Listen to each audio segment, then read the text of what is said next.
नमस्कार। मेरे YouTube channel पर आप सभी लोगों का स्वागत है। आज मैं आप लोगों को खाने के बारे में बताऊंगी कि किस समय कितना खाना चाहिए, कौन सा खाना हमारे लिए सही है, कौन सा खाना हमारे लिए गलत है। तो इस बारे में मैं आप लोगों को बताना चाहूँगी। तो बात करते हैं सुबह के खाने से।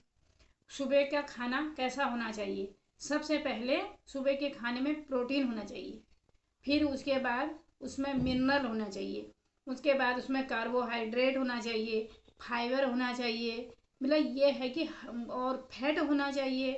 और हर चीज़ सुबह के खाने में अगर आपको हर चीज़ मिल जाएगा तो आपकी बॉडी दिन भर अच्छा काम करती है। आपकी बॉडी की ज़रूरत सब पूरी होती है सुबह के खाने से। सुबह का खाना जैसे राजकुमार की तरह। फिर उसके बाद कहती हूँ दिन के खाने के बाद, दिन में जैसे दिन का खाना क्या होना चाहिए, जैसे दाल हो गई, सब्जी हो गई, और चटनी हो गई, रायता हो गया, दही हो गया, और रोटी हो गई, चावल हो गया। मतलब जो खाना चाहो उसको दोपहर में खा सकते हो। जैसे दालों से प्रोटीन मिलता है, छिक्कल वाली दाल। और फाइबर तो हम पहले ही ले लेते हैं, क्योंकि खाने से 1 घंटा पहले हम सलाद खाते हैं तो उसमें हमको फाइबर मिल जाता है, तो उसको छिक्कल सहित खाना है। और उसके बाद हम हर चीज़ खा सकते हैं। फिर कहूँ मैं शाम के खाने की बात। शाम को जैसे दोपहर का खाना बिल्कुल एकदम राजा की तरह खूब अच्छी थाली लगा के आराम से पालती मार के खाना है। फिर शाम का खाना हमको एकदम हल्का खाना है। जैसे हल्का, जैसे ओट्स हो गया, और क्या बोलते हैं दलिया मूंग की हल्की सी खिचड़ी हो गई। मतलब कहूँ तो अपना लिक्विड वाला खाना, वो भी 7:30 बजे तक कंप्लीट कर लेना है। 7:30 बजे तक कंप्लीट करके उसके बाद अपना टहलना है। उसमें खाना ऐसा खाना है शाम का खाना कि हमारे पास कोई है ही नहीं, एक भिखारी की तरह खाना खाना है। जो ऐसा खाना दिन भर में खाएगा तो समझ लो वो स्वस्थ ही। खाने की बात, अब खाने में पड़ने वाला नमक, जैसे नमक कौन सा लेना चाहिए और कैसा नमक लेना चाहिए, कितना लेना चाहिए, और नमक की मात्रा एक इंसान के शरीर में दिन भर में कितनी होनी चाहिए। अब मैं इसके बारे में आपको बताती हूँ। जैसे खाने में नमक सिर्फ सेंधा नमक ही होना चाहिए। जैसे कितने ऐड आते हैं आजकल, ऐसा नमक वैसा नमक, कितने प्रकार के ऐड आते हैं। पर यह है कि कोई नमक नहीं लेना है। अपने स्वास्थ्य के लिए सेंधा नमक ही सबसे अच्छा है। और एक इंसान के शरीर में सारे दिन भर में 5 ग्राम से ज़्यादा नमक नहीं जाना चाहिए।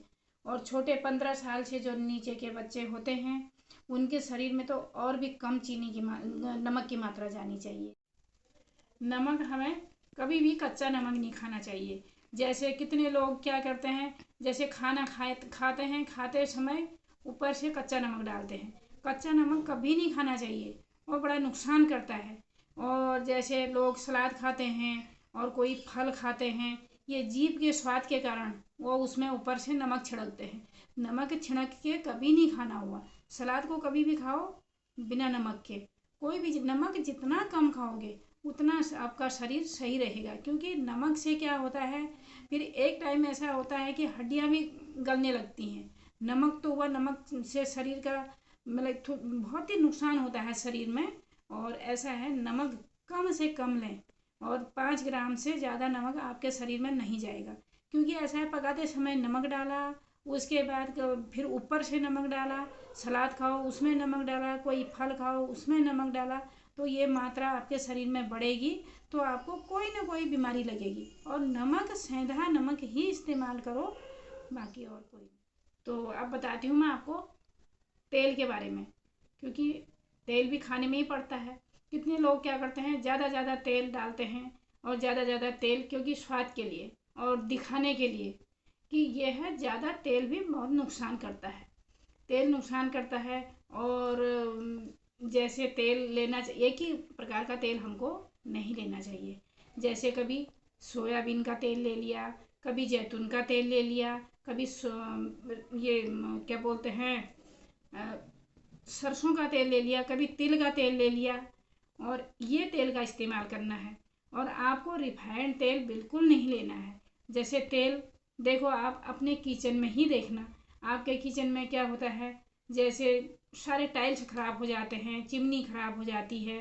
तो ऐसी अगर ज़्यादा तेल हम लेंगे तो हमारे शरीर को भी नुकसान करेगा, हमारे फेफड़ों में फैट जमा हो जाएगा, जो कि बैड फैट, तो बेकार वाला फैट होता है। यही फैट आजकल सभी को, जो मोटापा आ रहा है, जो हार्ट अटैक आ रहा है, इसी तेल के, इसी फैट के कारण आ रहा है।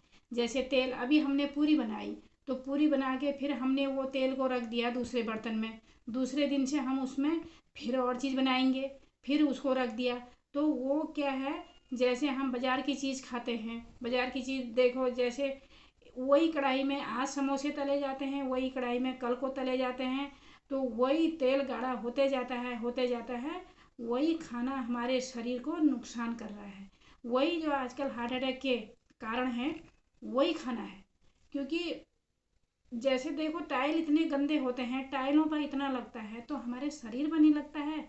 तो हमारे ऐसे ही होता है, हमारे शरीर के सारे जो ब्लड सर्कुलेशन होता है, वो धीरे धीरे धीरे करके उनके अंदर जमा होता है। तो वो जमा होते होते होते होते हमारे एक दिन सर्कुलेशन बंद हो जाता है। तो इसी कारण से हार्ट अटैक आता है। यही हार्ट अटैक का सबसे बड़ा कारण है, तेल और बैड फैट। फैट जिसके अंदर जितना ज़्यादा होगा, उसी को ज़्यादा अटैक की आशंका होगी और उसी को आएगा भी। यह है, अपने शरीर को बचाओ। खान पान में, अपने आँखों में, आँखों से देखते हो तो जीभ ललचाती है, तो इसी कारण से अपने आँखों को और अपनी जीभ को कंट्रोल में रखो। अपना शरीर बचाओ, अपनी ज़िंदगी बचाओ। ये ज़िंदगी एक ही बार मिलती है, बार बार नहीं। और पैसे से हर चीज़ खरीदा जा सकता है, पर शरीर नहीं। मैं आपको चीनी से बनने वाली हर चीज़ के बारे में बताऊंगी।